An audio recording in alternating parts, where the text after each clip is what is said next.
Psalm 3. When punishment befalls man, let him not be upset by his chastisement, for perhaps considering his sins, he is deserving of worse, and God is in fact dealing kindly with him. Mizmor la David, when he fled from Absalom his son.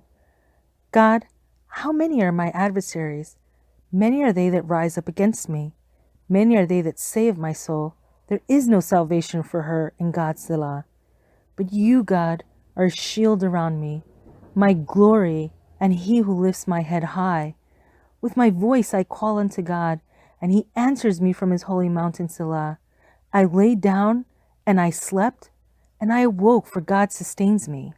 I do not fear the myriads of people who have set themselves upon me all around. Arise, God, and save me, my God, for you struck all my enemies on the cheek, and the teeth of the wicked you smashed. Salvation is God's. Your blessing is upon your people. Selah. Hi, everyone. So now it's time to get into the commentary of Psalm 3 and the question of many are they. We're going to start out with that from verse 3 to 4. And the question is, who are they? And Pesachita de Rav Kahana says that they are the nations who saved the Jewish people, a people who heard on Mount Sinai, do not have any other gods before me. This is quoted in Shemos 24. And then 40 days later said to a calf, this is your God, O Israel. And so the statement is, can such a nation accept God's help?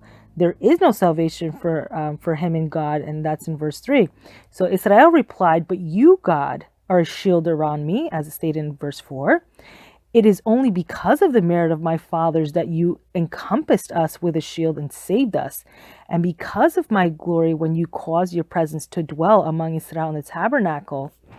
So now the Midrash Tehillim brings down the question, what historical events do David's sleeping and awakening allude to, as brought down in verse 6?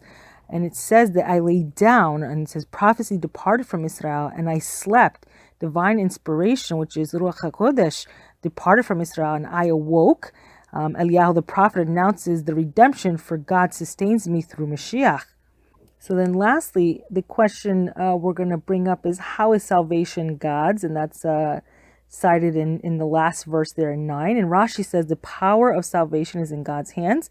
The Zohar cites that happy are Israel, for wherever they were exiled, the Shekinah, the divine presence, went into exile with them.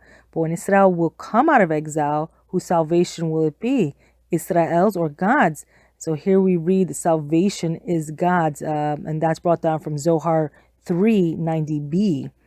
And with that, we're going to conclude our reading for today.